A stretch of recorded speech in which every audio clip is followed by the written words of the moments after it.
Welcome back मुझे वंडरकिड ज़ैनब अंसारी। तो आज हम लोग ग्राउंड फार्मूला जो कि 9th क्लास का चैप्टर है उसके फॉर्मूले के बारे में देखेंगे कि उस फॉर्मूले को कैसे यूज करते हैं किसी भी ट्रायंगल का एरिया निकालने के लिए। चलिए स्टार्ट करते हैं।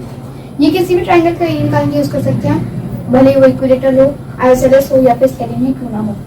इसका फॉर्मूला होता है s into S minus A into S minus B into S minus C, सब कुछ रूट में होता है। और इसमें जो s है उसके मतलब होता है सेमी पेरीमीटर, मतलब कि पेरीमीटर का आधा, S by S equals to P by 2। ठीक है। और जो उसमें ए बी सी दिया है वो वर्टेक्स को दर्शाते हैं, vertex A, vertex B, vertex C. ठीक है।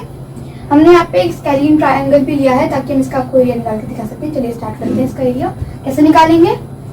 सेमी पेरीमीटर हमें सेल निकालना पड़ेगा। सबका एडिशन होगा पेरीमीटर 40 प्लस 24, और इसको अगर हम 2 से डिवाइड कर देंगे तो मिल जाएगा हमें इसका सेमी पेरीमीटर। ठीक है।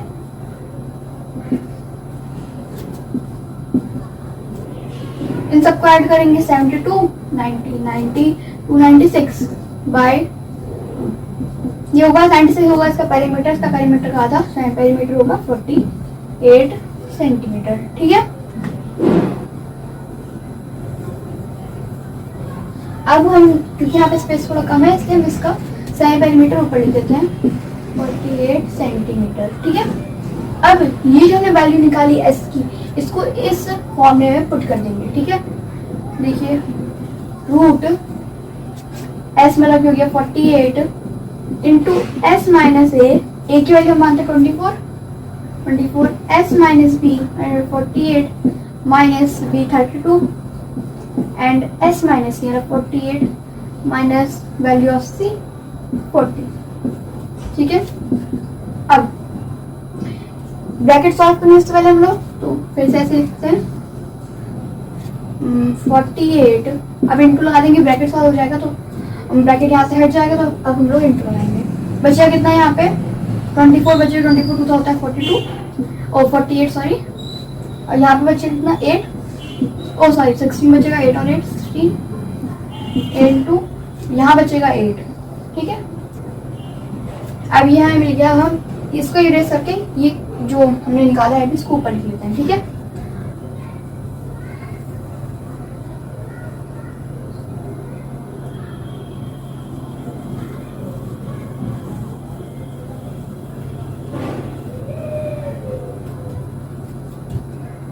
लिखते हैं under root root 48 into 24 into 16 into 8, बिल्कुल सेम है।